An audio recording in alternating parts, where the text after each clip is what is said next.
আমরা একটা সমাজে বসবাস করি, পারস্পরিক মহব্বত আমাদের মধ্যে যদি বজায় থাকে, একজন আরেকজনের বিপদে যদি এগিয়ে আসে, তবে আমাদের সমাজটা সুন্দর, তাই না? প্রতিবেশী বিপদে সবার আগে এগিয়ে আসে। তাই কোনো কারণে কোনো ক্ষেত্রেই আমরা একে অপরের উপরে চড়াও হব না, ইনশাআল্লাহ।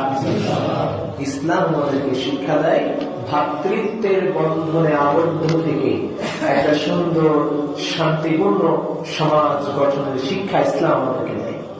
সেই শিক্ষা কি আমরা মুসলিম হিসাবে গ্রহণ করতে পারি না?